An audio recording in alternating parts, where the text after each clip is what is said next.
हरि ओम तत्सत। हरि ओम तत्सत। अव्यक्त आदीनि भूतानि व्यक्त मध्यानि भारत अव्यक्त निधनयानेव तत्र का परिदेवना। हे परंतप, मनुष्य जन्म से पहले कहाँ था और मृत्यु के बाद में कहाँ जाएगा, यह ज्ञात है। थोड़े समय के लिए जीवन मिलता है, इस जीवन के अंदर शोक करना व्यर्थ है अर्जुन। त्रेता युग का समय है। राजा जनक अपने बेडरूम में अपनी पटरानी के साथ में सोए हुए हैं। रात को एक सपना आता है। सपने में वो देखते हैं दुश्मन राजा ने उनके ऊपर हमला कर दिया, मिथिला की सेना पराजित हो गई, दुश्मन की सेना विजय हो गई। राजा जनक को बंदी बना लिया गया। बंदी बना करके उनका मुकुट, उनके वस्त्र, उनके गहने उतार लिए गए और मृत्युदंड का आदेश कर दिया गया। राजा जनक सपने में अपने जीवन के लिए याचना कर रहे हैं, अपने जीवन की भीख मांग रहे हैं। दुश्मन राजा ने कहा, ठीक है, जिंदा छोड़ दिया जाता है, लेकिन देश निकाला दिया जाता है और कोई भी व्यक्ति राजा जनक को शरण नहीं देगा। जो शरण देगा उसको मृत्युदंड मिलेगा। राजा निवस्त्र होकर के केवल एक वस्त्र के अंदर मिथिला से जा रहे हैं। पीछे पीछे सैनिक चल रहे हैं। राजा पैदल चल रहा है। राजा भूख और प्यास से पीड़ित है। दाढ़ी बढ़ गई, वस्त्र, तन पर वस्त्र नहीं है, खाने को अन्न नहीं है, पीने को पानी नहीं है। राजा चलता जा रहा है, चलता जा रहा है। जब देश की सीमा समाप्त हो गई तो राजा को धक्का दे दिया जाता है। राजा वन के अंदर, जंगल के अंदर भटक रहा है। भूखा है, प्यासा है, दरिद्र है, तड़फ रहा है, व्याकुल है, अन्न के लिए मोहताज है। एक गांव में जाता है। वहाँ मालूम पड़ता है कि कुछ लोग जो हैं वो खिचड़ी बांट रहे हैं। राजा भी वहाँ जाता है और लाइन के अंदर लग जाता है। पंक्ति के अंतिम छोर पर खड़ा हो जाता है। राजा खिचड़ी के लिए लालायित है, खिचड़ी का इंतजार कर रहा है। धीरे धीरे राजा का नंबर आता है, लेकिन जब राजा का नंबर आया तब खिचड़ी खत्म हो गई।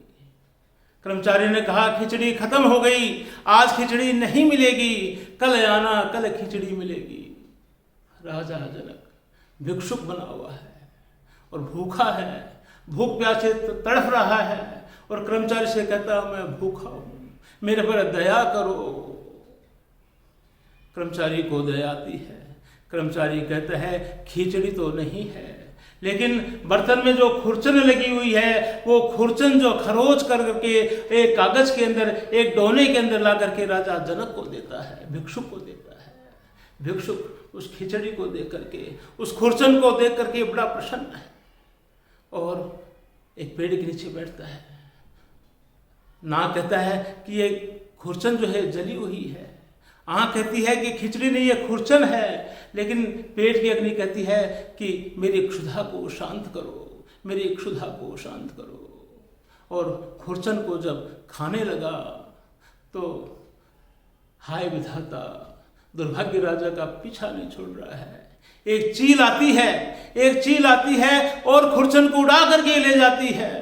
राजा जो चिल्ला रहा है, राजा रो रहा है और वहाँ पर जो आसपास के जो लोग हैं वो राजा की व्यवस्था देख करके, भिक्षुक की व्यवस्था देख करके तालियां बजा करके तमाशबीन बने हुए हैं। राजा जोर जोर से रो रहा है, हाय मेरा दुर्भाग्य, खुरचन मिली लेकिन खुरचन भी मुझे नसीब नहीं हुई। और इस प्रकार से राजा चिल्ला रहा है। चिल्लाते चिल्लाते जब जोर से चिल्लाया तो रानी ने जगाया, राजा राजा राजा आपको ये क्या हुआ?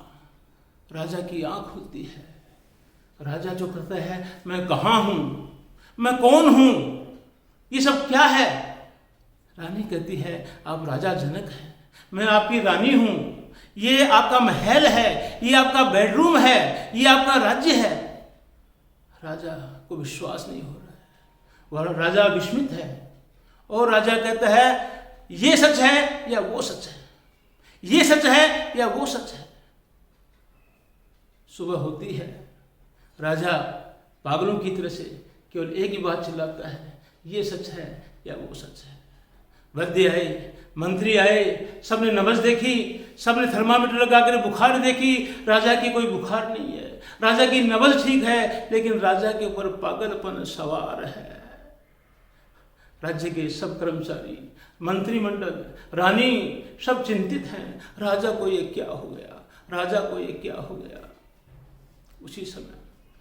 उसी समय परम ज्ञानी, तत्वज्ञानी, गीता के ज्ञान को जानने वाले, जिन्होंने सूर्य भगवान से गीता सुनी थी, वो अष्टवक्र जी पधार रहे हैं।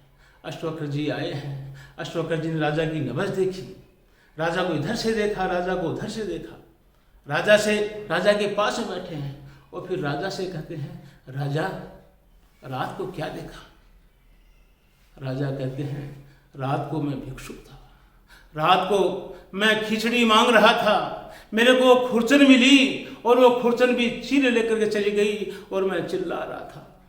राजन, जिस समय आप भिक्षुक बने हुए थे, जिसमें आप खिचड़ी की लाइन में खड़े थे, जिसमें चील ने झपट्टा मारा, उस समय आपका ये राज्य, आपकी ये रानी, आपका ये मंत्रिमंडल, ये सब कहाँ पर था?